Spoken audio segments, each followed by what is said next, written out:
नमस्कार साथियों, कैसे हैं आप सभी। स्वागत करता हूं मैं आपका सक्सेस एग्रीकल्चर इंस्टीट्यूट के ऑनलाइन प्लेटफॉर्म पे, जहां मैं आपके साथ में जुड़ा हुआ हूं एक बहुत ही इम्पोर्टेंट टॉपिक लेकर के। साथियों, जैसा कि आपको पता है कि हम लोग 12th के जितने भी एग्रीकल्चर से संबंधित टॉपिक थे उनके ऊपर चर्चा कर रहे थे। और चर्चा करने के क्रम में हम लोग सबसे पहले जो टॉपिक लिए थे वो थे आहार एवं पोषण। आहार एवं पोषण, ठीक है, इसको कहते हैं इंग्लिश में राशन एंड न्यूट्रिशन। तो मेरी सभी 12th के विद्यार्थियों से गुजारिश है कि आप सभी लोग जल्द से जल्द जुड़ जाइए और इस वीडियो को अंत तक देखिए।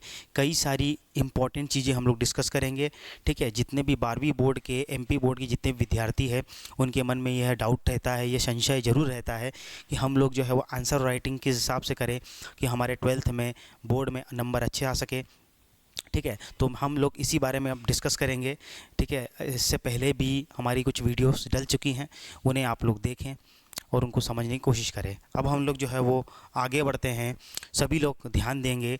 अगर कोई विद्यार्थी किसी भी प्रकार की कृषि से संबंधित परीक्षाओं की तैयारी करना चाहता है तो हमारे संस्था सक्सेस एग्रीकल्चर इंस्टीट्यूट में संपर्क कर सकता है, ठीक है। हम लोग जो है यहाँ पर कई प्रकार के परीक्षाओं की तैयारी करवाते हैं। पीएटी हो, आईसीएआर हो, सीयूईटी हो, ठीक है, एमपी बोर्ड की परीक्षाएं हो या फिर नेशनल लेवल, इंडिया लेवल की कोई सी भी एग्रीकल्चर संबंधित परीक्षाएं हो, उनकी तैयारी करवाते हैं।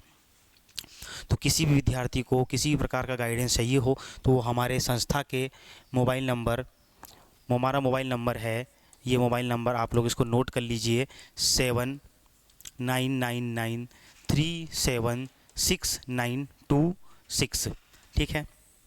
इस पे आप संपर्क करके अपनी जो भी क्वेरी है वो पूछ सकते हैं। हम सभी जितने भी यहाँ पर है स्टाफ मेंबर्स, हम आपको ज़रूर जवाब देंगे और आपका मार्गदर्शन ज़रूर करेंगे। चलिए, तो हम लोग आगे बढ़ते हैं। आप लोग सभी लोग कॉपी और पेन उठा लीजिए, आगे हम लोग डिस्कस करेंगे। जैसा कि आपको पता है कि हम लोग इससे पहले कई सारी चीज़ें डिस्कस कर चुके हैं, आज हम लोग आगे बढ़ेंगे, ठीक है। अति लघु उत्तरीय प्रश्न पर हम लोग डिस्कशन कर रहे थे, चर्चा कर रहे थे, ठीक है। चर्चा करते समय हम लोगों ने प्रश्न कुछ कवर कर लिए थे, कुछ प्रश्न कवर कर लिए थे और यहाँ तक पहुँच गए थे 1 ग्राम कार्बोहाइड्रेट तथा वसा कितनी कितनी ऊर्जा उत्पन्न करते हैं। तो यहाँ तक हम लोगों ने डिस्कशन कर लिया था। अब हम लोग आगे देखते हैं। आगे सवाल क्या है कि 1 ग्राम कार्बोहाइड्रेट, वही का वही क्वेश्चन वापस से टाइप हो गया है। तो ये तो हम लोगों ने डिस्कशन पिछली क्लास में कर ही लिया था। चलिए, अगला क्वेश्चन इंपॉर्टेंट है। विटामिन के को रक्त स्त्राव विरोधी विटामिन क्यों कहा जाता है? विटामिन के को रक्त स्त्राव विटामिन क्यों कहा जाता है? जैसा कि आपको पता है कि मैंने इससे पहले एक टेबल बनवाई थी, उसमें हम लोगों ने कई प्रकार के विटामिन के बारे में चर्चा की थी। Vitamin A, D, B, C, H, ऐसे कई प्रकार की विटामिन के बारे में हम लोगों ने चर्चाएं की थी। और उस विटामिन की चर्चा करते समय मैंने आपको विटामिन के बारे में भी बताया था कि विटामिन के का अन्य नाम है फाइलोक्विनोन। क्या है? फाइलोक्विनोन। और इस फाइलोक्विनोन जो विटामिन के है, ये हमारे शरीर में, या हमारे शरीर या पशु शरीर या किसी भी शरीर में जा कर के ये ब्लड क्लॉटिंग यानी कि रक्त का थक्का बनाता है, ठीक है। आपको या पशु को जब भी कभी घाव बन जाता है तो वहाँ से क्या निकलने लगता है? खून निकलने लगता है, रक्त निकलने लगता है। तो बॉडी क्या करती है? बॉडी के अंदर एक मैकेनिज़्म होता है, यह बॉडी जो है इस घाव को भरने में लग जाती है। लेकिन भरने से पहले बॉडी क्या करती है कि ये बॉडी क्या करती है कि इस जो रक्त निकल रहा है, ये जो खून निकल रहा है, इसको रोकना ज़रूरी है। इसको रोकने के लिए क्या करती है, वहाँ जहाँ भी स्थान है जहाँ पर हमको घाव लगा है, वहाँ पर जो ब्लड निकल रहा है उसको रोकने के लिए रक्त का थक्का बन जाता है। आपने भी कभी देखा होगा, जब आपको घाव लग जाता है, खून निकलने लगता है, लेकिन कुछ समय के बाद खून निकलना बंद हो जाता है। वो क्यों? क्योंकि वहाँ पर एक ब्लड क्लॉटिंग हो जाती है, रक्त का थक्का बन जाता है। तो इस रक्त का थक्का बनाने के लिए जो सबसे ज़्यादा विटामिन योगदान देता है वो है विटामिन के। कौन है? विटामिन के। तो विटामिन के को रक्त स्त्राव विरोधी विटामिन क्यों कहते हैं? क्योंकि यह थक्का बनाकर शरीर के किसी अंग से बहते रक्त को रोक सकता है। जैसा मैंने बताया वैसा ही लिखा हुआ है, ठीक है। आप भी ध्यान दे रहे होंगे कि विटामिन के क्या करता है? बहते रक्त को, रक्त का थक्का बनाकर उसको रोक देता है, ठीक है। चलिए अब हम लोग अगले क्वेश्चन पे डिस्कशन करते हैं। क्वेश्चन नंबर 9 क्या लिखा है, बहुवर्षीय घास की 5 उन्नत नस्लों के नाम बताइए। बहुवर्षीय नस्लों के बहुवर्षीय घास की 5 उन्नत नस्लों के नाम लिखिए। ठीक है, जैसा कि मैंने आपको बता चुका हूँ पहले भी वीडियो में, या फिर एक बार फिर से सुन लीजिए कि घास या फसलें 3 प्रकार की होती है। उनकी पकने की अवधि के आधार पर वो 3 प्रकार की होती हैं। एक होती है 1 वर्षीय, एक होती है द्विवर्षीय और एक होती है बहुवर्षीय। 1 वर्षीय का मतलब ये होता है कि जो भी फसलें एक सीज़न, एक मौसम या तो एक साल में पककर तैयार हो जाती है वो कहलाती है 1 वर्षीय।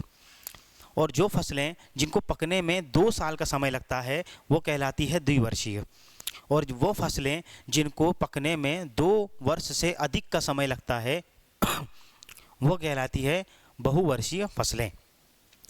बहुवर्षीय घास फसलें कह लो चाहे वो घास कह लो, सभी का मीनिंग एक ही होता है कि 1 वर्षीय होगी, यानी कि एक मौसम या तो 1 साल में।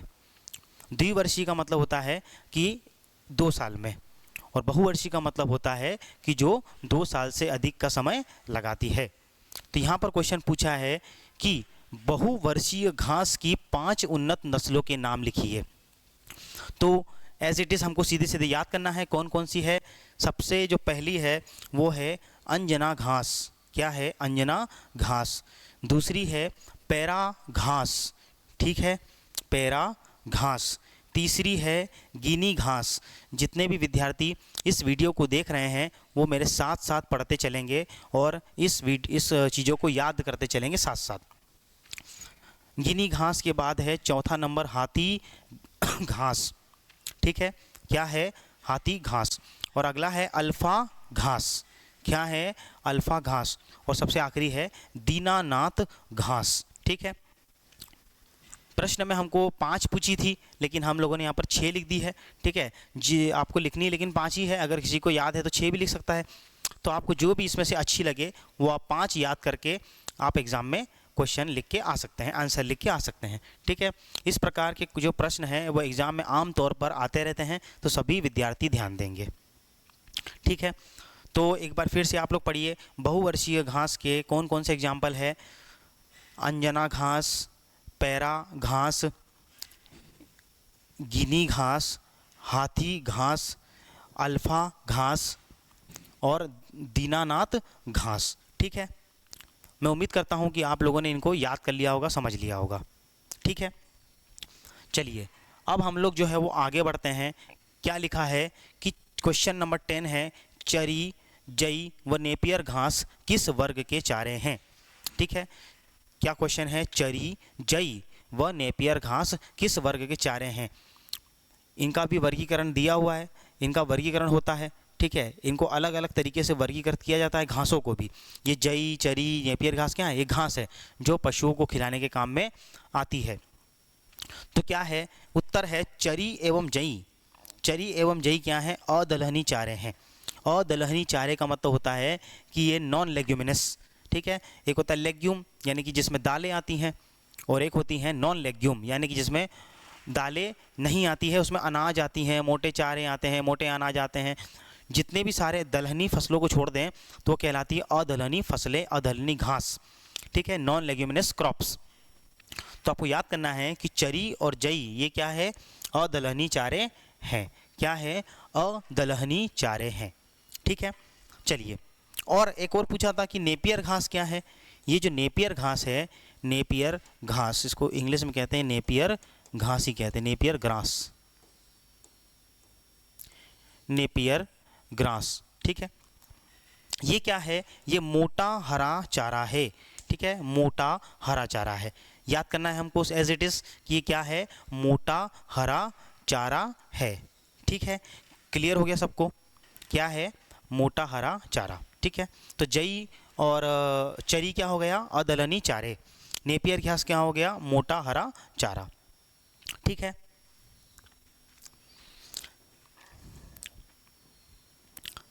चलिए तो एक बार फिर से रिवाइज करते हैं कि विटामिन के को रक्त स्राव विरोधी विटामिन क्यों कहा जाता है। क्यों? क्योंकि विटामिन के जो होता है वो हमारे शरीर में रक्त का थक्का बनाने में मदद करता है। बहुवर्षीय घास की 5 उन्नत नस्लों के नाम, तो हम लोगों ने 5 की जगह 6 उन्नत नस्लों के नाम लिख लिए, ठीक है। और चरी, जई और नेपियर घास किस वर्ग में आते हैं, तो चरी और जई अदलनी चारे, और नेपियर घास क्या है, मोटा हरा चारा है। क्लियर हो गया। जल्दी से आप इसको पढ़ लीजिए, रिवाइज कर लीजिए, अगर किसी ने नहीं लिखा है तो जल्दी से लिख लीजिए, जल्दी से इसको, फिर हम लोग आगे बढ़ते हैं। जल्दी से इसको लिख लीजिए। मैं थोड़ा सा स्लाइड से हट जाता हूं ताकि आपको स्पष्ट रूप से दिख सके। जल्दी से आप इसको लिख लीजिए, फिर हम लोग जो है वो आगे बढ़ते हैं।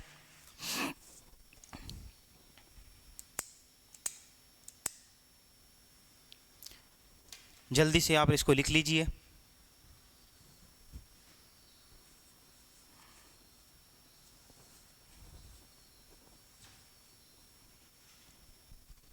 चलिए, तो मैं उम्मीद करता हूं कि आपने इसका स्क्रीनशॉट या फिर इसको अपने नोट्स में लिख लिया होगा। जो भी 12वीं के विद्यार्थी हैं, जो सीरियसली पढ़ाई करना चाह रहे हैं, वो लोग सभी के सभी लोग जो है वो पेन और कॉपी लेकर के बैठ जाइए। हम लोग जो है वो बहुत सारी इंपॉर्टेंट कॉन्सेप्ट सीखने वाले हैं, ठीक है, जो कि आपको एग्ज़ाम में काम आएगी लिखने में, ठीक है। हम लोग को चीज़ों को रटना नहीं है, याद नहीं करना है, हम लोग को चीज़ों को समझना है। अगर कॉन्सेप्ट याद होगा तो आप एग्ज़ाम में अगर कोई सा नया क्वेश्चन भी आ गए तो आप उसको बना के आ जाओगे, ठीक है, उसको लिख करके आ जाओगे। आगे बढ़ते हैं। आगे क्या क्वेश्चन कह रहा है,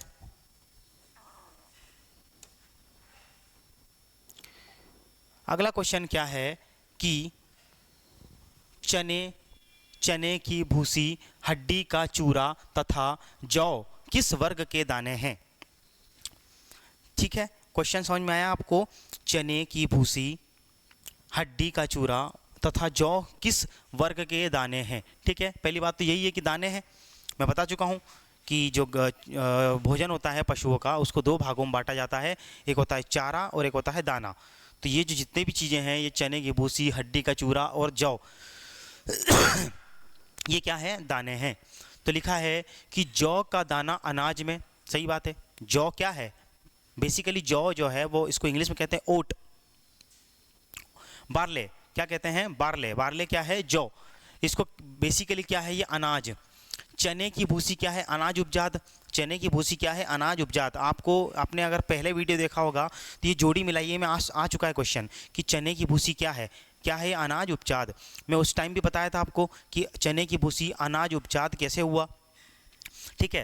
मैं एक बार फिर से बता देता हूँ कि चने की भूसी, देखिए चने का जो प्लांट होता है, जो चने का पौधा होता है, जब उससे हम लोग चने को निकाल लेते हैं, उसकी कटाई हो जाती है, तो कटाई उपरांत जो भी उसके प्लांट के जितने भी पार्ट बचे होते हैं, जैसे कि हो तना, पत्तियाँ, जड़, शाखाएँ, ये सब जितनी भी चीज़ें होती हैं उसको हम कहते हैं बाकी बचा हुआ भूसा।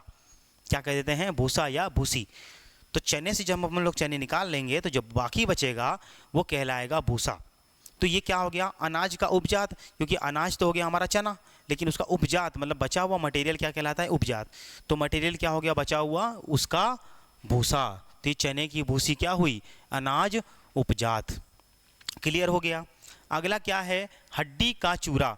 हड्डी का चूरा क्या है, पशु उपजात वर्ग में आते हैं।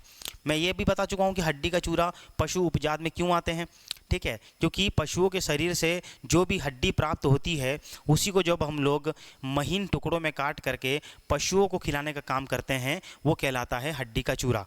तो ये बेसिकली क्या हुआ, पशु का उपजात हुआ। ये क्या हुआ, पशुओं का उपजात हुआ। तो सभी लोग इस बात को ध्यान रखेंगे कि हड्डी का चूरा क्या होता है, पशु उपजात।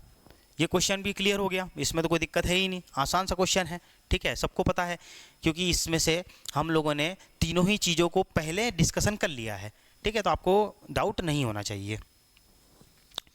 अगला क्या है, प्रश्न नंबर 12, हिमालय बत्तीसा, बिनोला की खली तथा बरसीम किस वर्ग के दाने एवं चारे है। ठीक है, हिमालय बत्तीसा, बिनोला की खली तथा बरसीम किस वर्ग के दाने एवं चारे हैं, ये क्वेश्चन में पूछा हुआ है।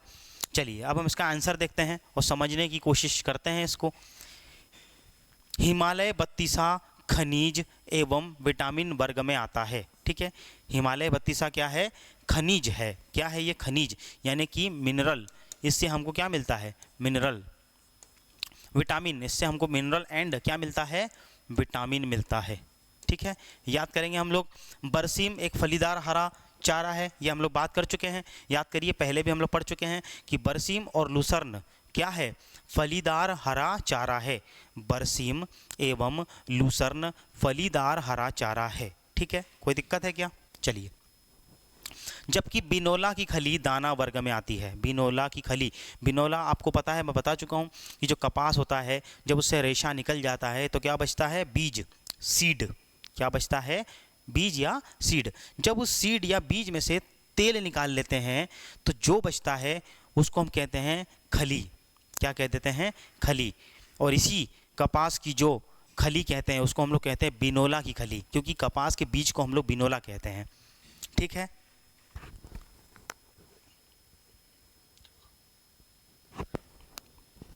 क्या कह देते हैं? कपास के बीज को हम लोग बिनोला। तो बिनोला की खली जो है वो किस वर्ग में आती है? दाना वर्ग में आती है। ठीक है, तो क्वेश्चन क्लियर हो गया आपको? क्या आंसर हो सकता है कि हिमालय बत्तीसा खनिज एवं विटामिन वर्ग में आते हैं, बरसीम एक फलीदार हरा चारा है, और जबकि बिनोला की खली दाना वर्ग में आती है। ठीक है, आगे बढ़े। चलिए, ये क्वेश्चन भी आपको क्लियर हो गया। अगला क्वेश्चन है प्रश्न नंबर 13। 100 किलोग्राम शरीर भार पर गाय व भैंस को कितना शुष्क पदार्थ देना चाहिए?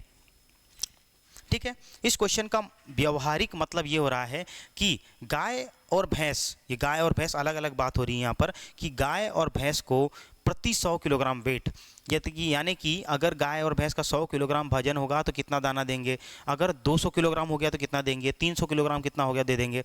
ठीक है, तो यहाँ पर हमको बताना है प्रति 100 किलोग्राम, मतलब कि अगर 100 किलोग्राम उनका वेट हुआ, जो कि होता नहीं है नॉर्मल, लेकिन प्रति 100 किलोग्राम हमको एक रेशियो निकालना पड़ता है कि 100 किलोग्राम पे कितना होगा तो 500 किलोग्राम पे कितना होगा, ये हम लोग निकाल सकते हैं। तो हमको यानी बताना है कि प्रति 100 किलोग्राम शरीर भार पर गाय एवं भैंस को कितना शुष्क पदार्थ, शुष्क पदार्थ का मतलब होता है ड्राई मैटर, ड्राई मैटर, जो कि हम लोग दाने के रूप में देते हैं। ठीक है, तो यहाँ पर क्या लिखा है? उत्तर, प्रति 100 किलोग्राम शरीर भार पर भैंस को 3 किलोग्राम तथा गाय को 2.5 किलोग्राम शुष्क पदार्थ दिया जाता है। ये बहुत ही ज़्यादा इम्पोर्टेंट क्वेश्चन है, ये एग्ज़ाम में कई बार आ चुका है, आते ही रहता है, क्योंकि गाय और भैंस का ये क्वेश्चन आता ही रहता है कि प्रति 100 किलोग्राम पर गाय को कितना देंगे, भैंस को कितना देंगे। ये क्वेश्चन हम लोग पहले डिस्कशन कर चुके हैं।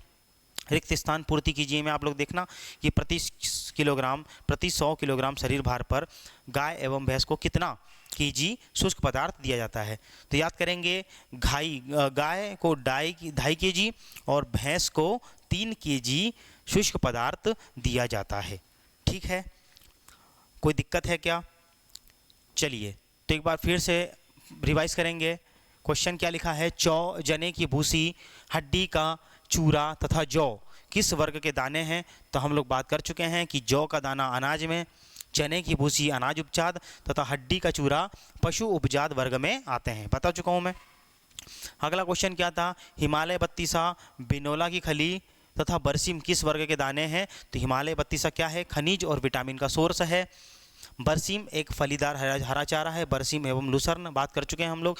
और बिनोला की खली क्या है? दाना वर्ग में आती है। और फिर बात किए थे हम लोग कि 100 किलोग्राम शरीर भार पर गाय एवं भैंस को कितना शुष्क पदार्थ दिया जाना चाहिए? तो गाय को कितना दिया जाना चाहिए? 2.5 किलोग्राम और भैंस को 3 किलोग्राम। ठीक है, कोई दिक्कत है क्या? आप इसको अपने नोट्स में कॉपी में लिख लीजिए। मैं थोड़ा हट जाता हूँ, जल्दी से इसको रिवाइज करिए, फिर हम आगे बढ़ते हैं।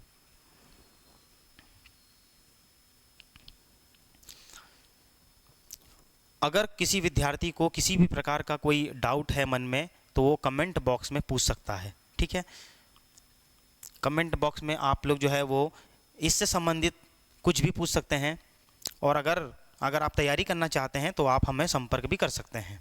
ठीक है, हमारा संस्था है सक्सेस एग्रीकल्चर इंस्टीट्यूट, जो कि भोपाल में है। ठीक है,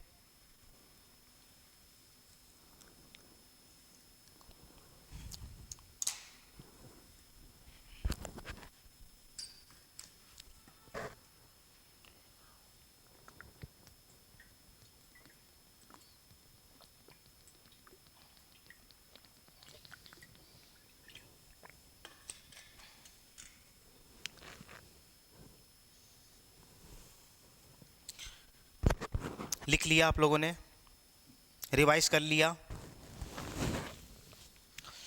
आप लोगों ने रिवाइज कर लिया। चलिए, मैं उम्मीद करता हूँ कि आप लोगों ने जो है उसको पढ़ लिया होगा और रिवाइज कर लिया होगा। ठीक है, चलिए, 12th के एग्ज़ाम बहुत ही नज़दीक है। हम लोगों को बहुत ही ज़्यादा जोश और जुनून के साथ में तैयारी करनी पड़ेगी। जो भी विद्यार्थी हैं वो फटाक से मेरे साथ जुड़ जाइए। हम लोग जो है वो यूट्यूब पर फ्री में क्लासेस चला रहे हैं, ताकि जो भी विद्यार्थी हैं जो तैयारी करना चाहते हैं, निःशुल्क तैयारी करना चाहते हैं, जिनके पास कोचिंग में या अपने जो भी पास की जो कोचिंग है उसमें पैसे भरने के लिए आपके पास अगर अमाउंट या पेमेंट नहीं है, तो उन विद्यार्थियों का साथ देने के लिए हम लोग यहाँ पर खड़े हैं। ठीक है, आपको चिंता करने की कोई भी ज़रूरत नहीं है। हम लोग जो है वो यहाँ पर आपके सामने खड़े हैं, आपके साथ में एग्ज़ाम तक खड़े रहेंगे। आपको हर वो चीज़ बताएंगे जो आपको परीक्षा पास करने में और अच्छे नंबर लाने के लिए मदद करेगी। ठीक है, चलिए जल्दी से इसको पढ़ लीजिए आप लोग।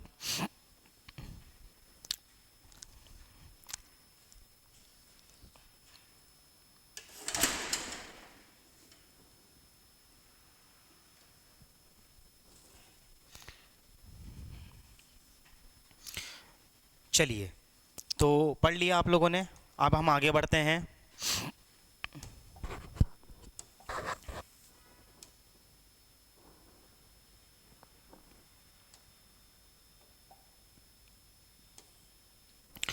अगला क्वेश्चन है प्रश्न क्रमांक 14।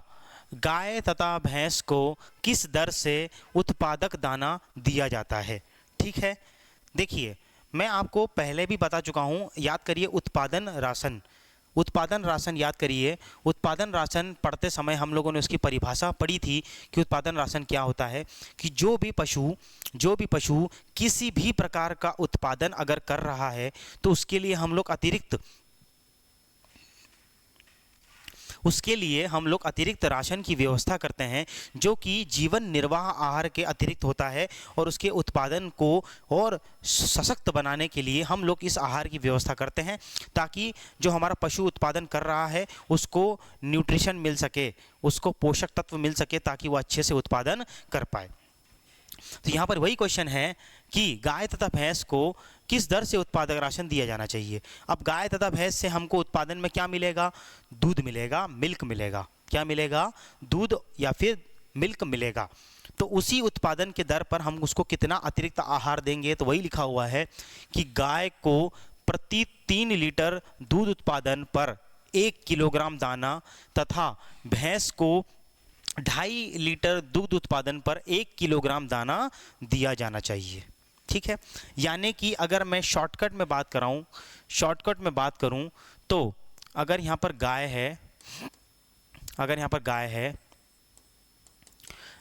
है तो इसको हम लोग 1 केजी दाना कब देंगे?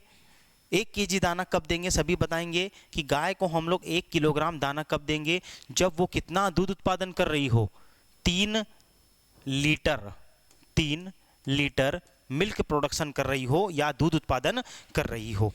भैंस को हम लोग 1 किलोग्राम कब देंगे? जब वो 2.5 लीटर, कितना? 2.5 लीटर दूध उत्पादन कर रही हो।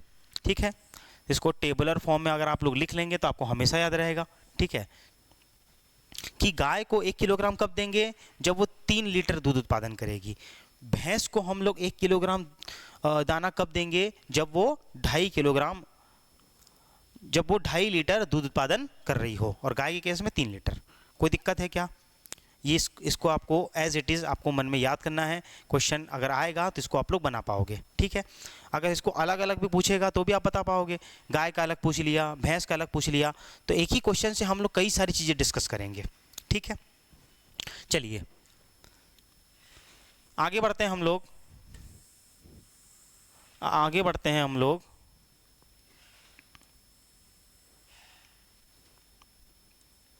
अगला क्या क्वेश्चन कह रहा है कि पाचन गुणांक की परिभाषा लिखिए। पाचन गुणांक की परिभाषा लिखिए। देखिए, अगर मैं आपको पाचन गुणांक बताऊं तो पाचन गुणांक का मतलब ये होता है कि हम लोग ये जानने की कोशिश करते हैं कि पशु ने जितना चारा खाया, पशु ने जितना चारा खाया उसमें पोषक तत्व की मात्रा कितनी है। ठीक है, अगर मान के चलिए कि हम लोगों ने पशु को 10 केजी पोषक तत्व दिए, कितना दिए, 10 केजी पोषक तत्व दिए, और पशु ने गोबर करते समय 5 केजी पोषक तत्व निकाल दिए। इसका मतलब क्या हुआ कि पशु को कितना पोषक तत्व लगा, सभी लोग बताएंगे। अगर मैंने 10 केजी पोषक तत्व दिया और गोबर के थ्रू उसने 5 केजी पोषक तत्व निकाल दिए, तो पशु का पाचन गुणांक क्या होगा, पशु ने कितना पोषक तत्व को अवशोषित किया, एब्जॉर्ब किया, तो कितना किया, 5 किलोग्राम। 10 खाया, 5 निकाल दिया, इसका मतलब उसको शरीर को कितना लगा, 5 केजी। इसी को हम लोग जो कहते हैं पाचन गुणांक, इसी को हम लोग क्या कह देते हैं, पाचन गुणांक। ठीक है, डेफिनेशन पढ़ेंगे। किसी भी खाद्य में प्रत्येक पोषक तत्व की वह प्रतिशत मात्रा जो पच जाती है उस पोषक तत्व का पाचन गुणांक कहलाती है। ठीक है, इसको मैंने आपको एग्जाम्पल के थ्रू बता दिया। वही बात है कि पोषक तत्व की मात्रा जो पच जाती है, जो पशु को लग गई, जो पशु के अंदर रह गया, इसका मतलब वही तो पचा है, वही उसका क्या हो गया, उस पदार्थ की पाचन गुणांक। अगर मैं फिर से आपको एग्जांपल दूं, मान के चलिए कि मैंने गेहूं खिलाया, अगर मैंने गेहूं गाय को खिलाया और उस गेहूं में 10 किलोग्राम प्रोटीन था, मान के चलिए कि 10 किलोग्राम क्या था, प्रोटीन था, और उस गाय ने 5 किलोग्राम प्रोटीन वाला गोबर कर दिया। ठीक है, तो इसका मतलब उस शरीर को, पशु के शरीर को कितना लगा, 5 किलोग्राम प्रोटीन लग गया। तो इस 5 किलोग्राम प्रोटीन लगने का मतलब क्या होता है, वही 5 किलोग्राम प्रोटीन पच गया है। ठीक है, तो इसका मतलब क्या हुआ कि उस गेहूं का पाचन गुणांक कितना हुआ, 5 केजी। और इसी का प्रतिशत मात्रा जब हम निकाल लेंगे, आगे हम लोग वही पढ़ेंगे प्रतिशत मात्रा, तो वो क्या कहलाएगी, पाचन गुणांक। तो लिखा है वही, फिर से पढ़ेंगे। किसी भी खाद्य में प्रत्येक पोषक तत्व की मात्रा, प्रत्येक पोषक, अभी मैंने यहाँ पर प्रोटीन बोल दिया है, ऐसे कई सारे पोषक तत्व हो सकते हैं जिनका निकालना पड़ेगा हमको, वह प्रतिशत मात्रा जो पच जाती है उस पोषक तत्व का पाचन गुणांक कहलाती है। ठीक है, अब क्लियर हो गया आपको, अब समझ में आ गया। किसी को भी डाउट होगा तो आप लोग जो है वो कमेंट बॉक्स में पूछ सकते हैं। ठीक है, चलिए, लेकिन उससे पहले आप लोग एक बात ध्यान रखेंगे कि जो भी इस वीडियो सीरीज़ को देख रहे हैं वो इस वीडियो को लाइक करिए, अपने दोस्तों के साथ में शेयर करिए और हमारे चैनल को सब्सक्राइब करिए, ताकि जब भी अगला वीडियो आएगा तो आपको नोटिफिकेशन के थ्रू मिल जाएगा। अपने दोस्तों तक इसको शेयर करिए। ठीक है, जो भी विद्यार्थी हैं, आपके भाई बंधु हैं, दोस्त यार हैं, उन तक भेजिए जिनको भी ज़रूरत है। अगर आप नहीं देख रहे हैं तो अपने दोस्तों तक भेजिए, ताकि वो भी इस ज्ञान को ले लें और अपनी एग्ज़ाम में अच्छे से अच्छे नंबर ला पाएँ। ठीक है, चलिए अब हम लोग आगे बढ़ते हैं। अगला क्वेश्चन जो है वो है, संपूर्ण पाचक तत्व क्या है, संपूर्ण पाचक तत्व क्या है। देखिए, संपूर्ण पाचक तत्व को हम लोग कहते हैं TDN, टोटल इंग्लिश में कहते हैं टोटल डाइजेस्टिव न्यूट्रिएंट।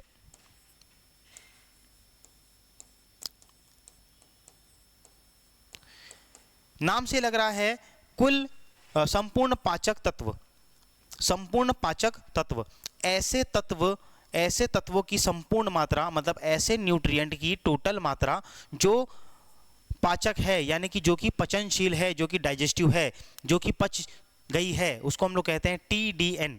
उसकी टोटल मात्रा क्या कहलाती है, TDN, टोटल डाइजेस्टिव न्यूट्रिएंट।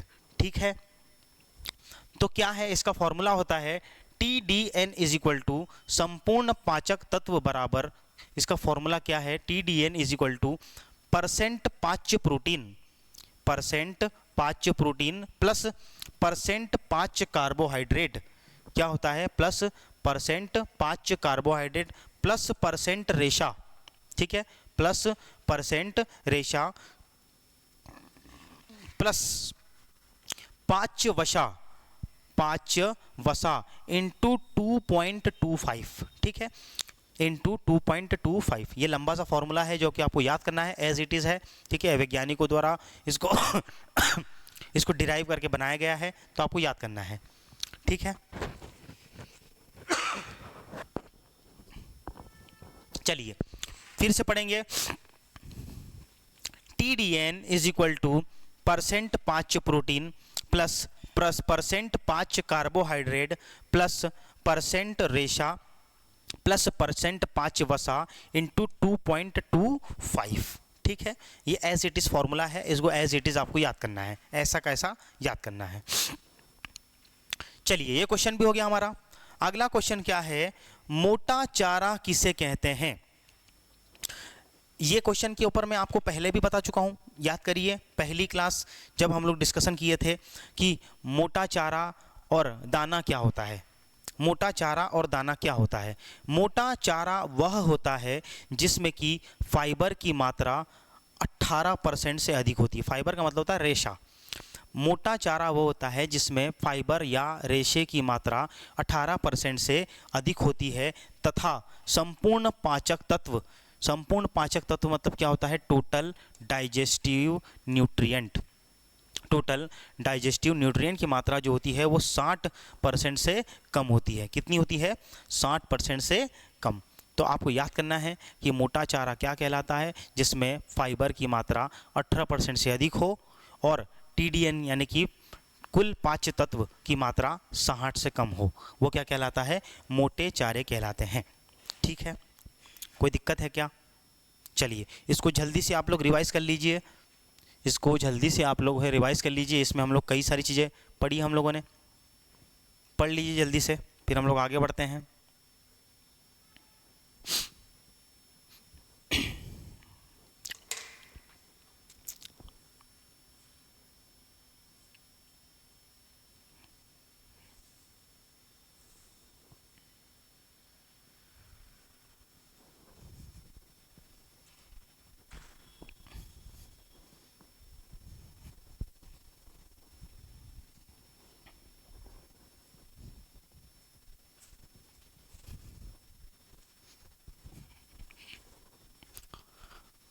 पढ़ लीजिए इसको जल्दी से आप लोग।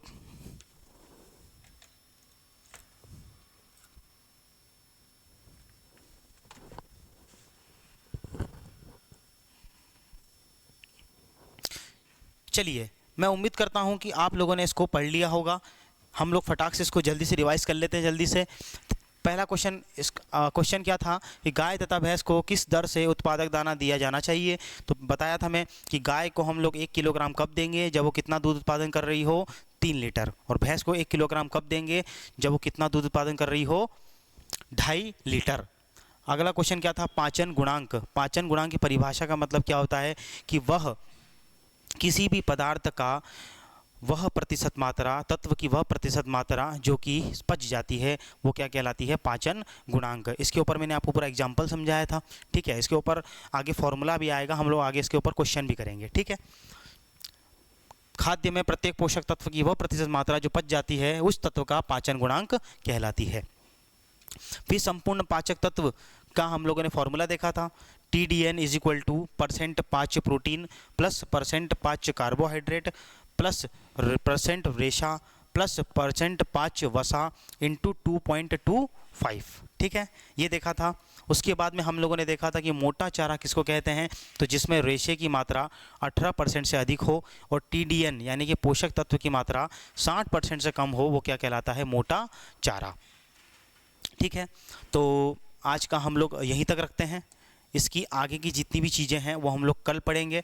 ठीक है, तो सभी साथियों से मेरा निवेदन है कि आप लोग जितने भी छात्र हैं इस वीडियो को लाइक करिए, इसको ज़्यादा से ज़्यादा लाइक करिए, इसको अपने दोस्त यारों तक शेयर करिए और इस चैनल को सब्सक्राइब करिए।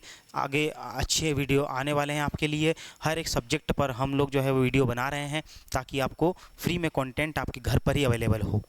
ठीक है, कोई भी विद्यार्थी अगर किसी भी प्रकार की कृषि से संबंधित परीक्षाओं की तैयारी करना चाहता है तो हमारे संस्था सक्सेस एग्रीकल्चर इंस्टीट्यूट में संपर्क कर सकते हैं। हमारा संपर्क नंबर मैं आपको बता चुका हूँ, एक बार फिर से बता देता हूँ आपको मैं। हमारा जो संपर्क नंबर है, मोबाइल नंबर है, वो है 7999376926। ठीक है, इस पर आप लोग जो है वो संपर्क करके अपनी जो भी डाउट है, जो भी क्वेरी है, उसको पूछ सकते हैं। तो इसके बाद हम लोग अगली क्लास में पढ़ेंगे। आप लोग पिछली क्लास वीडियो जो है वो हमने डाले हैं, उनको आप लोग देख के अपने आप को तैयार रखिए ताकि आपको अगली क्लासेस समझ में आ सके। चलिए साथियों, मिलते हैं किसी अन्य वीडियो में, तब तक के लिए धन्यवाद, नमस्कार।